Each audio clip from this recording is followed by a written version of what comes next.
Welcome, believers. Welcome, conspiracy theorists. Now, wow, we have had a video this week surfacing, haven't we? What appears to be a UFO hit by a Hellfire Missile.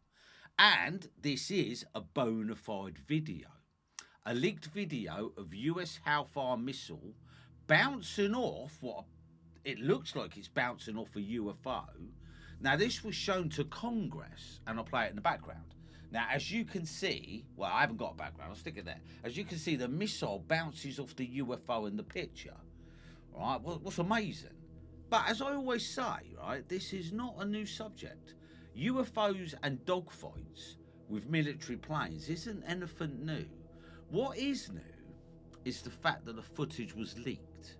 Now, call me skeptical, but do you think they're leaking the footage on purpose? What do you think, right? They say the way forward when getting ready for disclosure is to leak information slowly. So, the general public, us, get used to seeing UFOs. Just a thought. I mean, what do I know? And anyway, right, so, disclosure. If they were going to do disclosure, and this is my point, like I say, I might be wrong, right? But if they wanted to do disclosure, the way to do it is to get us, the general public, as I say, used to seeing weird and wonderful stuff in the sky, right? So they start putting that on the telly. They start talking about it on the news, right? And they're conditioning you to be used to it. So what do you think? I mean, if they wanted to leak the photos or the videos, they obviously can. But I've got a funny feeling if they didn't want them leaked, they wouldn't be leaked. So look, as I say, right, mass planes, fighter pilots, dogfights aren't anything new, right? And to prove my point, I want to carry on with the late 70s sightings and the mass sightings of what appears to be a silver-suited entity, right? So, like I say, we had the Broadhaven incident in 1977. A silver-suited entity was seen exiting a cigar-shaped UFO, okay? And the Broadhaven incident is there, right? That's the Broadhaven incident in Pembrokeshire, right? Landed outside the school, right? The Coombs family, okay, they owned a farm not far away. They spotted what they described as a silver-suited entity, with no face, apparently, looking through their bedroom window. And as again, I'll say that wasn't far from the Broadhaven incident. Okay, that's there, it's in Pembrokeshire, right? Also, April the 19th, 1977, Little Haven, that's in Pembrokeshire, Wales, at 2 a.m., the radio of a hotel owner, a Rosa Grenville, suddenly went dead. Right, moments later, she heard a loud humming noise outside, and looking out, she was dazzled by a huge moon lighting up the area. Okay, and it was moving about like a seesaw. It descended and landed in a field 100 yards behind the hotel. Now, she described it as being round, with flames coming from the top of a dome. So, there was a light on the dome like a pulsating star. She reckons two creatures, roughly about 8 foot tall, emerged from the dome through the flames. Now, this is the interesting thing, right? They wore cream or silver-coloured jumpsuits. Now, she could see no facial features nor any hair on these creatures, even though she tried to discern what they looked like through a pair of binoculars. They looked as though they had hands, but she saw no fingers. Maybe they were wearing mittens, right? Now, I thought their feet were webbed, she said. Okay, the figures walked around near the object for about 15 minutes. Now, Mrs. Granville wanted to scream, but she had lost her voice, probably out of fear, right? Now, she went in search of another witness, and when they returned, the UFO and the humanoid figures had gone. But burn marks were found on the ground at the site the next day, and that isn't far from the Broadhaven incident and the Coombs incident, right? Now, she described them as wearing a suit of either cream or silver coloured. So I'm going to go for silver. It seems right, doesn't it, right? Then you had in Winchester, all right, the abduction of Joyce Bowles, and that happened in 1976. So we say 6 months before the Broadhaven and the incident we just discussed. She and her friend described an entity wearing a silver suit again. They described him as having a beard and wearing a wrinkled silver suit, right? So I thought it was worth mentioning. So the abduction of Joyce Bowles, it's on my it's on my YouTube channel. Please like and subscribe my YouTube channel if you can. It'd be great if you could, and ding the like bells, because apparently it's really important, right? So the Winchester abduction of Joyce Bowles happened there. There it is, all right? My little map there, right? That's Winchester if you don't know it, right? And she was abducted in 1977 by an entity with a beard and a silver suit, right? So this leads us nicely to the Cheshire sighting of 1976, right? So look, I've got to tell you, I'll get my information from a website called UFO Insight. Check them out. The author, a bloke named Marcus Lauf, seems to investigate the stories very well, and I really like it. All right, it's a tiny little subscription, but it is well worth going on there. Now, it started in the summer of 1976 when 3 young children would report seeing a strange silver-suited entity. And to add to the strangeness, it would simply disappear in front of them. Not once, but twice, right in front of the amazed kids. So, as I say, as bizarre as the sighting sounds, it appeared that this silver-suited entity was doing the rounds, Because obviously we've just spoke about other situations. So let me tell you the story. One afternoon in August 1976, 3 children, brother and sister, Susan and John, and another anonymous boy were playing near to their homes on wasteland. And you did that in the 70s. You know, you did play on wasteland. God forbid you wouldn't do it now, but you did then, right? Although the destination was near the railway lines, again, you're playing near railway lines. You did do that in the 70s, right? A neighbour had built a small hut for the children, which is where they were playing, right? Now, as the 2 boys played, Susan returned to the hut so she could make orange drinks for everyone. Now, shortly after she left, the 2 boys noticed a sudden flash of silver. Now, from behind the bushes around the edge of the wasteland, that's where they noticed this flash of silver. At the same time, they could hear a crackling noise coming from the same area. Now, as each of them turned to look in the direction of the noise, a strange man emerged into the clearing. Now, this is important, right? He wore a silver one-piece suit and had short grey beard but long yellowish hair. Now, we'll go back to the Winchester abduction of Joyce Bowles. Her description was pretty much the same. The entity that abducted her had long yellow hair, she said, and a beard, right? So there you go. Even stranger, though, was that the figure wasn't stood on the ground. It was floating slightly above it. Now, each of the boys remained frozen to the spot, watching the strange silver figure. And you would, wouldn't you, right? Then it simply vanished. Now, John would later record it was like a light bulb being switched off. 1 minute he was there, the next he was gone. So, I mean, that's unusual, isn't it, you know? I mean, has he got beaming technology? We don't know, do we, right? Okay, if you remember the Joyce Bowles incident, and please do check it out on my YouTube channel, she did describe an entity with long blonde hair and a beard, and that sounds the same to me. The only difference was she described the entity of having pink eyes. But if it is the same entity, and I'm going to say it is, personally, right? Because it's around the same area. All right, it's quite far away, right? So Cheshire is up there, right? Winchester is down there, right? But it was roughly at the same sort of time. 1976 for the incident with Joyce, and 1976 with the incident of the 3 lads, right? And that is no distance if you've got a UFO, is it? It's literally minutes away, right? So I'm going to say it was the same entity, and the kids, when they were looking at the figure, they didn't look at the eyes. So maybe the one thing different is the alien had pink eyes. Maybe he did. We don't know, do we, right? Susan, I'll go back to Susan, who was still preparing drinks in the small hut, don't forget, was unaware the 2 boys had seen anything strange. However, as she finished the drinks and was about to carry them outside, she heard a rustling sound from outside the shed. Sorry, a rustling sound. She turned her attention to the small window, and on the other side was a strange man in bright silver clothing, looking in at her. So obviously it's the same. It's the same entity, isn't it? Right?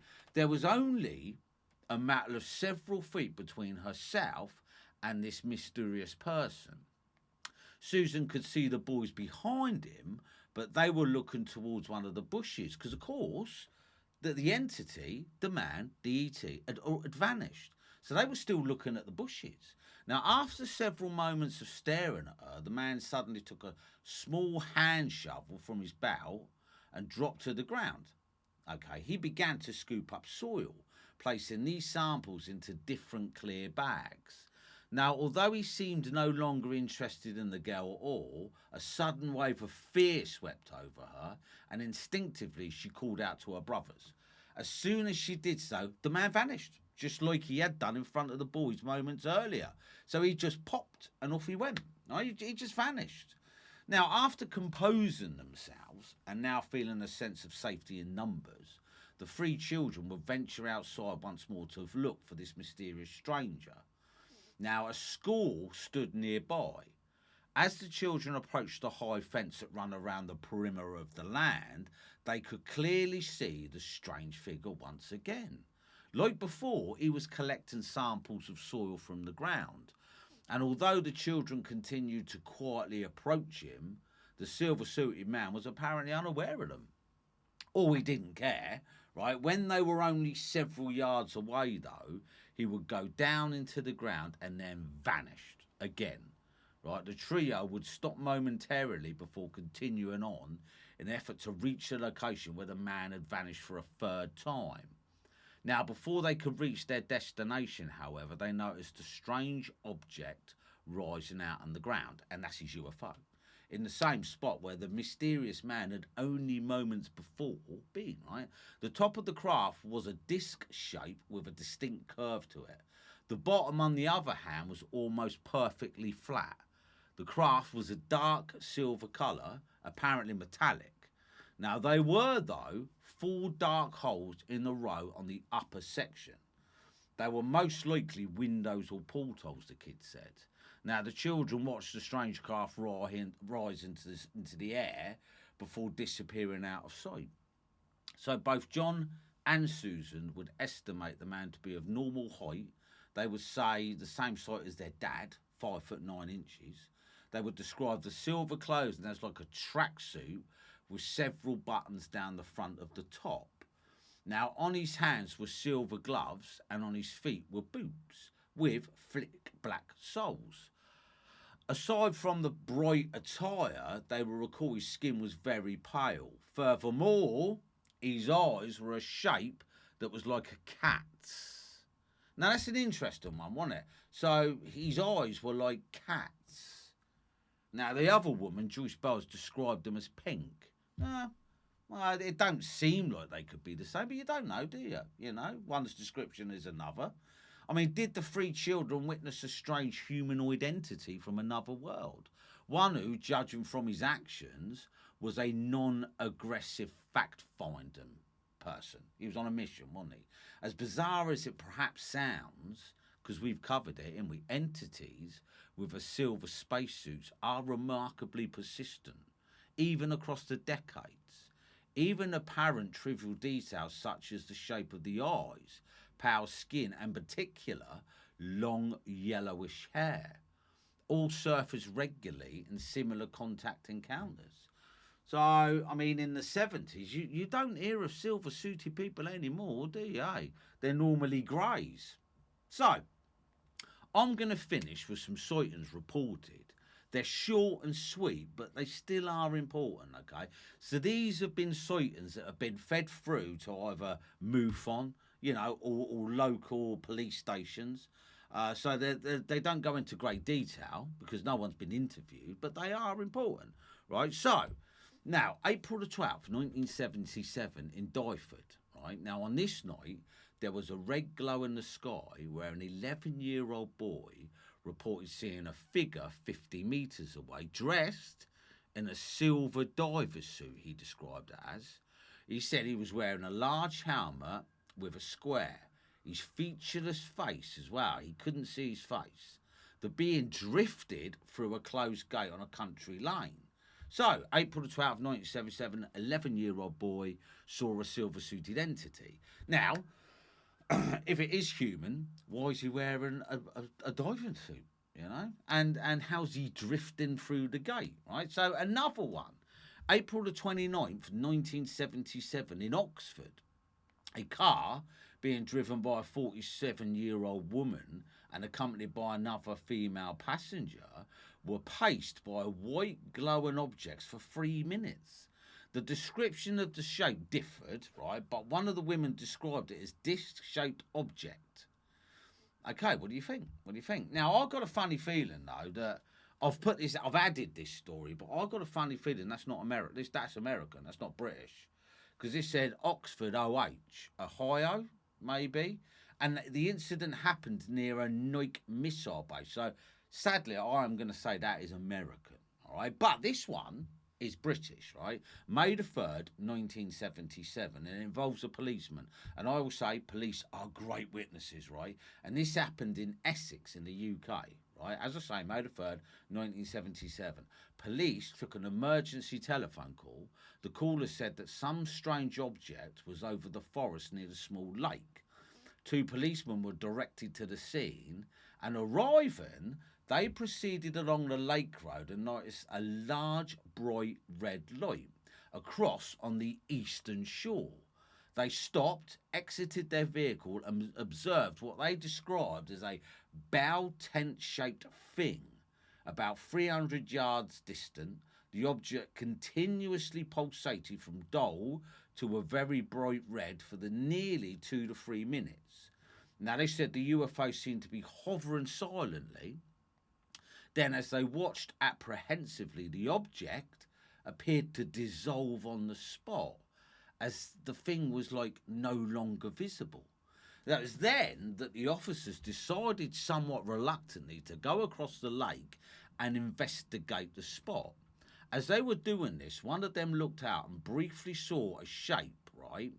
He said it was a thin, large, white crescented object hanging in the sky. Now, this apparition, we'll call it, also dissolved on the spot. Now, reaching the location of ground zero, we'll call it, as best they could tell, they found nothing at all, except, weirdly, a strong smell of burning, but no cause could be determined. So they reported it immediately to the local UFO investigator, and that's how we know the story now. So, what do you think then, right? So, the silver-suited entity that was spotted by the 3 kids in a playing field near a railway track. What do you think of that? Right? It's just, ironically, it's very similar, as I keep saying, to Joyce Bowles' incident when she was abducted. And they are very similar looking. So, anywho, right, this was UFOs, aliens, and weird stuff. All right, please like and subscribe on my YouTube channel. That would be fantastic. And next week, we will carry on the story of 1977. Because there is still loads out there, right? I mean, we might bumble into 1978. But my whole point is, right, that the reason I got this map and I'm pinning all the stories is because UFOs have been seen for like thousands of years. I mean, they've been out there for thousands of years. So we've got a report, haven't we, of this... Atlas 31, I think that's what it's called, that's heading towards Earth at the moment. Now, you keep hearing about course corrections and... I mean, it might be true. It might be true. It could, be true, couldn't it? I mean, you know, I'm a massive believer in UFOs, so it could be true. I'm not saying it isn't. But I'm just a little bit confused because they have been knocking around for thousands of years. You know, I mean, if they wanted to invade, they could. I mean, if it genuinely is a UFO, and I'm only guessing... I don't think they're here to invade. They're probably here to kick our ass and tell us to sort ourselves out, aren't we? Because we are a stupid species. I mean, we just are. We're a really stupid species. Can't underestimate how stupid we are sometimes. We're still fighting wars, you know, and we probably will still fight wars until we're told not to, you know, until Dad turns up and gives us a hiding. Right? So, anywho, this was. UFOs, aliens, and weird stuff. Please like, subscribe, and ding that notification bell. And I'll catch you on the next one. Thank you.